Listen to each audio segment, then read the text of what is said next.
What's the 80-20 rule? Now, the 80-20 rule, as a lot of people know, is basically 80% of results will come from 20% of the effort. A good example would be if you're in business, 80% of your revenue might come from, I don't know, 20% of your clients or even less.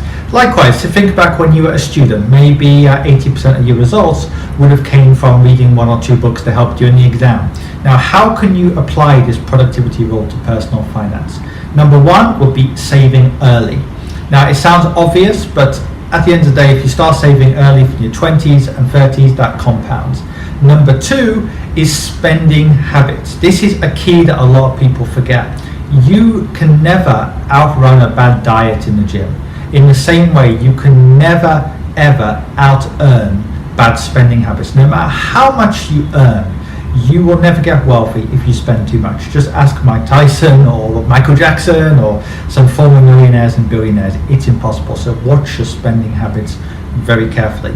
Number 3, never time markets. Number 4, watch the fees. And finally, this point is not made enough, I don't think. Very seldom check your valuations. Now, what do I mean by that?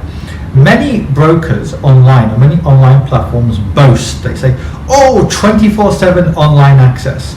And yes, indeed, there's some positives about that, right? It's transparent and so on. But I can remember when ETFs came out, Jack Bogle made a quote, the founder of Vanguard. He said, oh, now you can track the S&P in real time. What idiot would want to do that, or something like that? But the point he was making is, even though Jack Bogle is the founder of Vanguard funds and he's the founder of low-cost investing, the point he makes is this: there's a huge correlation between people who check their valuations and worry and people getting lower returns. And I've seen this time and time again.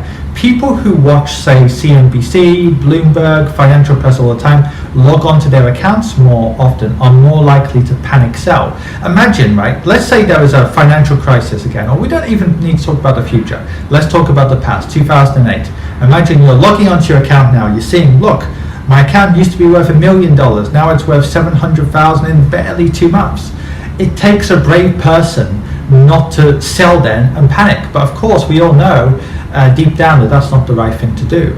I'm willing to bet, and I'd be willing to bet a lot of money on this, if an academic study was shown and there's 1,000 people here and 1,000 people here, and these people buy, hold and forget, they never check their valuations or just once a year, and then the people over here are checking their valuations weekly, I'm willing to bet you that even if they invest in the same things, the people over here will absolutely beat the people over here, because the people over here are not going to panic.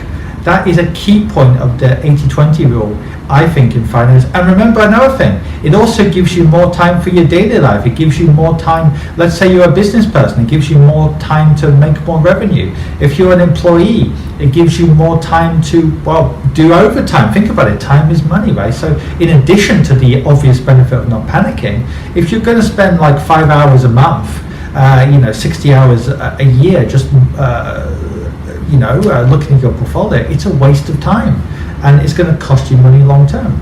Okay, everyone, I hope to see you next time.